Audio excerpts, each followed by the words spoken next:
We are joined in by environmentalist Chandrabhushan, who has put out these studies. He's in fact the CEO of the International Forum for Environment, Sustainability and Technology, and he's joining us live right now. Mr. Chandrabhushan, thank you very much indeed, sir, for joining us on this broadcast in WION. Now, let me first begin by asking you this. There are 5 models that you mentioned that have been used in different parts of the world to try and contain outbreaks such as this. If you could share more information on this, sir. So there are not 5 models. In fact, it is amazing how in last 1 month, hundreds of modeling studies have been done. Right. What I did was to select 5 models which are very India relevant, which is relevant to our conditions, and the models have used Indian scenarios. So those 5 models, so one correction that this is not only 5 models, there are hundreds of model and research paper that has been published in the last 1 month. Now, just coming back to those meta-analysis of these models, there are 2 strategies that government had, in their repertoire. The first was mitigation, which, there was a lot of talk in the UK that we will have herd immunity, which essentially means that we will not stop the epidemic. We will save the most people most at risk, which is elderly and people with underlying conditions. But we will allow people to get infected so that people develop immunity against this virus going ahead. Now, the advantage of mitigation is that you get over this epidemic reasonably quickly, right, maybe in a 3 to 4 month time. If I can just interject here, this herd immunity concept was something that was employed by Britain to begin with before they changed their strategy.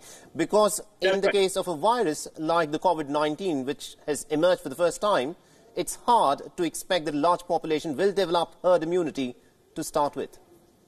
That's exactly what the initial assumption was. British government will not agree that it had deployed this strategy. However, there's a general sense that that was their thinking in the beginning till the study of Imperial Institute of Technology, Imperial College London came in. The second is suppression. And just to say that the mitigation is going to lead to large-scale death and the health system is likely to get overwhelmed. And therefore, everyone has gone for suppression. Mm-hmm. Now, if you look at all the modeling studies, it is quite clear that the assumption that one lockdown will be sufficient to contain the pandemic is not exactly correct. It might work in certain region, in a small area, but all the models are suggesting that we should prepare for multiple lockdowns because in one lockdown you will be able to flatten the curve. Maybe you will be able to reduce the number of people who are getting infected, but there will remain a residual infected population, which will infect again once you open the border and travel starts. So all the studies are saying, please do not assume that one lockdown is going to quickly solve that problem. So that's what the analysis is, that suppression has to be taken step by step instead of thinking it as a one-step process of finishing this pandemic. I want you to actually weigh in that particular logic that you've used here in terms of what is happening in India at this point of time. A 21-day period lockdown has been imposed on the whole of India. We are a population of 1.35 billion people. Are you suggesting at this point of time that this could help us flatten the curve but may not completely suppress the spread of the infections? This is not who I am saying. Every other model is saying. Every model is saying that this, first of all, every model is supporting quick action, which means the decision of Government of India to lock down when the numbers were low is absolutely correct.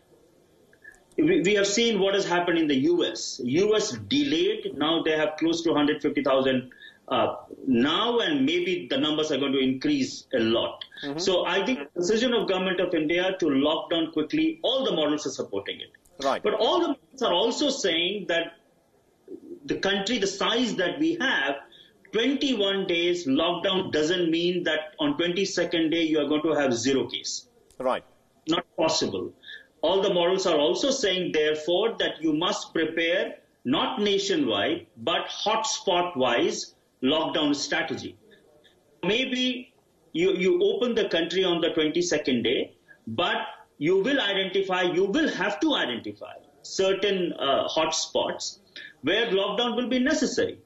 Okay. Similarly, all the models are saying that when you open the travel restriction, you should not open it without having quick tests. So now we have assay test, which Korea has used largely, where you can get result within 10 to 15 minutes. Right. Because one of the peculiar characteristics of COVID-19 is asymptomatic cases. You will not be able to catch everyone by just measuring their temperature at the airport. Mm-hmm. So the quick assessment must be put in place when you open your borders. Okay, otherwise don't open them. Mm-hmm. So these are some of the conclusions that are coming out of these studies. Right, at this point of time, as the nation is going through what effectively is perhaps the biggest lockdown in human history, do you think the government also, along with the lockdown, to make it effective, needs to ramp up the amount of testing that we are actually doing so that those who are identified as COVID-19 positive, they could then be isolated and quarantined? That's what exactly, you're absolutely right. Test, test, test. That's what all the models are saying.